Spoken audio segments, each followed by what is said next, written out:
ভাই হা করলো জ্বালা না করলো জ্বালা, কোন দিকে যাব? কোনো যদি আত্মীয় স্বজন আমার কাছে পরামর্শ নিতে আসে যেতে চাই, তে তুমি কি কো?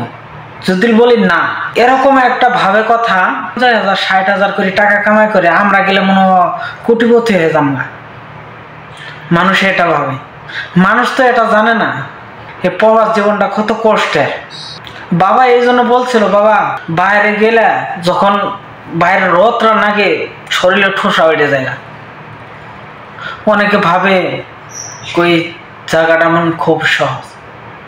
হা করলো যদি বলে আসেন, আসার পরে 1-1.5 মাস যাবো, 2 মাস যাবো, যখন কাজটা না পাবো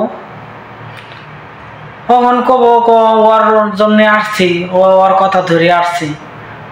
এখন এরকম হইতাছে 2-1 বছর যাব, যাওয়ার পরে মনে করেন দিন যখন না সুস্থ পারবো, বাড়ির থেকে মনে করেন অনেক কথা বলবো, আঁকা মানে কাজ বাজ পাচ্ছে না, পুলিশে ধরতেছে, বাইরে যাইতে পারতেছে না, কোনোভাবে ঠিক মতন খাইতে পারতেছে না। এখন এই কথাগুলো কিভাবে বোঝাবো এই আত্মীয় স্বজনদের?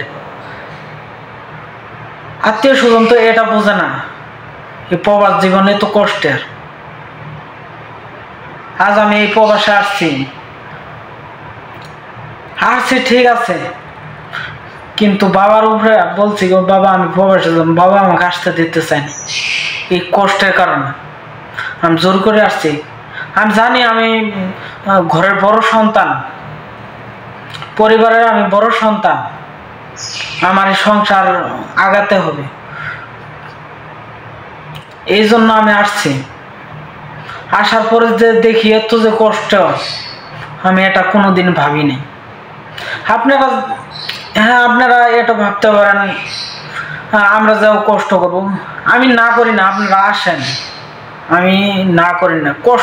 কষ্ট কি জিনিস, এই দুনিয়া কষ্ট কেমন জিনিস এটা বুঝা যান, কষ্ট কিরকম, এই দুনিয়ার মানুষ কিরকম এটা বুঝা যান।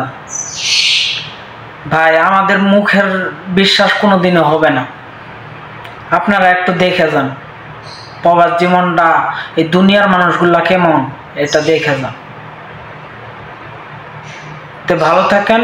আসসালামু আলাইকুম রহমতুল্লাহ।